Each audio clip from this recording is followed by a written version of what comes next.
stuff you should be interested in. Dr. Frank Luntz, one of America's most respected communication professionals. He's the winner of the coveted Washington Post Crystal Ball Award for being the most accurate pundit. I'm reading from the jacket flap of his new book, which obviously will be a bestseller in spite of his appearance on this program. What Americans Really Want, Really. The truth about our hopes, dreams, and fears. Please welcome to the Imus in the Morning program, Dr. Frank Luntz. Good morning, Dr. Luntz. I have wanted to do this for years. You and I have been on the radio together, but I've never been on your TV show. I just can't believe you're being serious. Oh, when you say something in the morning, people talk about it in the afternoon. Well, they do. What more can you ask for? I guess nothing. So now, I know you've done this hundreds of times, but if I look away while you're talking, it means a couple of things. I'm trying to see what time it is. Bernie has written something horrible about you on the screen, or I've just completely dozed off. So, well, I'll try to keep you awake. Anyway, so tell me, well, first, let me ask a couple of questions. Are you a Republican pollster or what? See, people have asked that question. This book is nonpartisan and non-political. Well, what you're saying right off the bat is it's not even an original question, or probably even a good one. So this is not starting well. Every question is good. Okay. In fact, the answer may not be effective, but the question's always okay. Okay. Always know how to suck up to the host, whatever the hell it takes. Well, you're a pro at that, okay. But I have advised Republicans in the past. I worked for the mayor of this city, Mike Bloomberg, back in 2001, for Rudy Giuliani, for Newt Gingrich. Right. But I basically stopped doing politics about 5-6 years ago because I got tired of it, and most of my work is now corporate or right here at Fox News.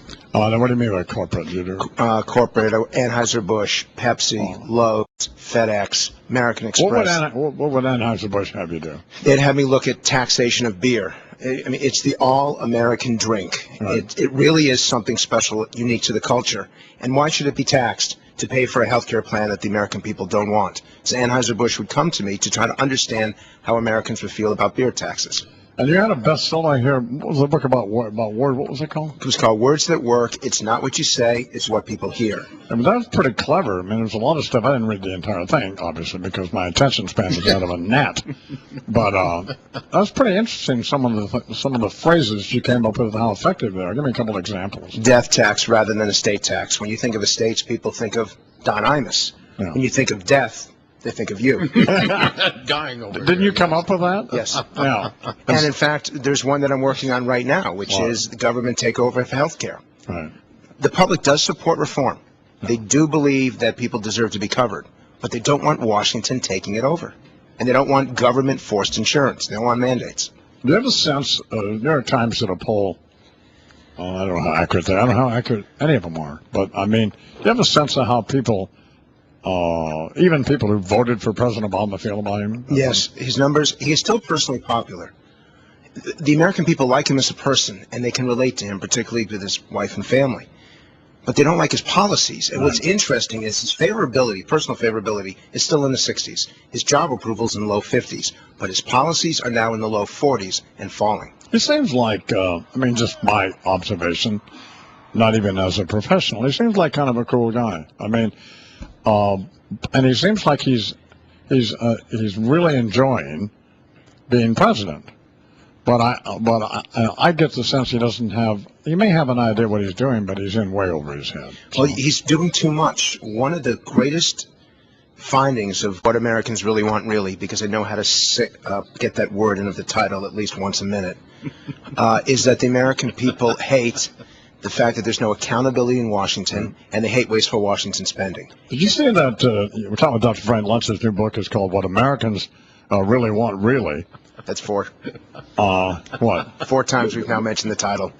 Well, why wouldn't I? We want to sell your book. Exactly. We don't book people we don't want to have on a program. It's not one of those programs where we don't have to have guests. So we only ask people what we want to be on. So we want your book to do well. Thank you. We want the Amazon number and the Barnes & Noble number to jump this morning, because you know what that means? Money. No, it means profit and taxes. No, it just means that it's all about me, Frank. I mean, it's all about me. But I wonder if your listeners and your viewers know how well you did in your first week here. Oh, I'm sorry. I'm sure they did. I think I probably told them. So. And then I'll tell them again, as someone who's involved in ratings, as someone who knows what the public wants, clearly you're delivering what the public wants, a mixture of news, information, and entertainment. I would point out to CNBC before they have to completely shut down, start selling jewelry in the morning, that we're in half the homes they are.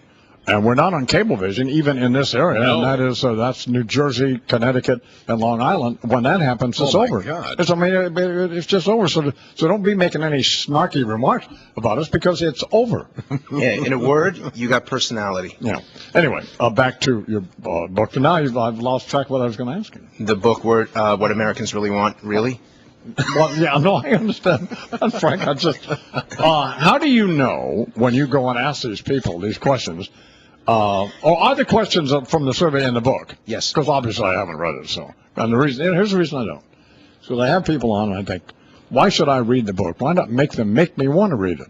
So. Okay, I'm going to ask you one question. Sure. And it's a good one. Which is more important to you guys, the Ten Commandments or the Bill of Rights? Oh, well, the Bill of Rights. 10 Commandments. Oh, yeah, because you're a religious nut. Can't help that. Charles has been conducting an all-white, all-male Bible study class. Now, by the way, Kinky Fraven and I are not allowed to attend his all-white, all-male Bible study class. You're is it? welcome. And we could love the baby Jesus as much as you do. Amen. No, and Kinky loves the baby Jesus, and I would remind you that they ain't making Jews like Jesus anymore. No, they're not. As Kinky famously said. Yes, they are making Jews with Spanish names, Jesus. But you know what? Jesus was Jewish. He lived at home until he was 30. He went into his father's occupation, and his mother thought he was God. And now I'll be banned from this show forever. That's a good one, Frank.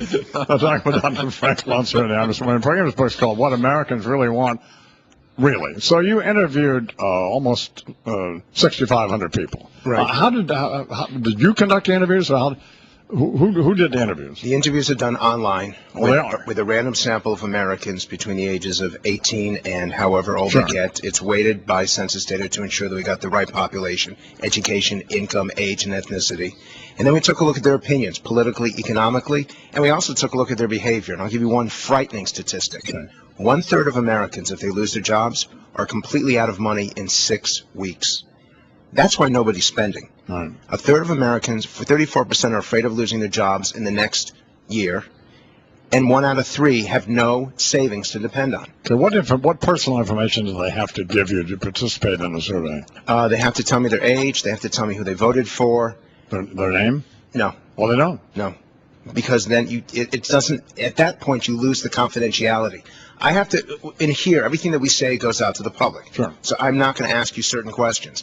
But when I'm interviewing you, you can't be in the survey unless you answer every single question. You get their email address. If you, yes. Okay, well, they know who they are. And if you, I know where they are, but I don't know who they are. Well. And I only know where they are based on the email. I want to encourage people to participate. And by the way, it's I very, understand, but what I'm saying is if you have their email address, then it's not completely anonymous. we keep, I mean, the email You address can is, argue with me if you want, Frank, but I have cancer. Are you aware of that? yes, I am. Okay, I'm And you battling. look damn good. Thank you, but With I'm that battling makeup. cancer. If you want to come in and argue with the old cowboy and make him feel bad God. and contribute to my recovery, that's fine. The lack of it. The makeup is working very well, although I'm just noticing you've got holes in your jacket. But other than that, you're doing damn good. You know what that is? Somebody shot me. That's buckshot there. No, but seriously, how do you? So we will poll them, and they have to finish every question. The typical Right. survey can last as long as 20 minutes. At about 20 minutes, the average person hangs up Okay, or but disconnects. in my mind, if I have to give you my email address and I'm responding to it, I don't think it's anonymous. You're not giving us. We've got your email address already. We've got Okay, access well, you to know, over 10 that's what I million. mean. Yeah. So, but I don't think it's anonymous. So I'm going to answer. I mean, I'm trying to be serious. Yeah. So I'm going to answer on that basis that you know who I am.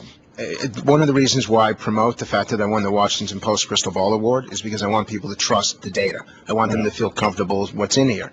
It mirrors how they voted in 2008. It mirrors religious attendance. The average 40% of Americans go to church once a week. And by the way, I'm going to give you one statistic here.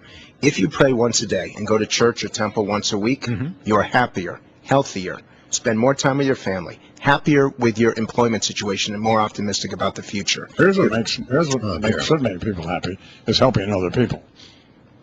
And if you're religious, Well, you're more likely to help that's all. others, but you are more likely I'm to. not religious, and I just spend almost 100% of my time working with children with cancer, and we run this ranch in New Mexico. So So you're an anomaly.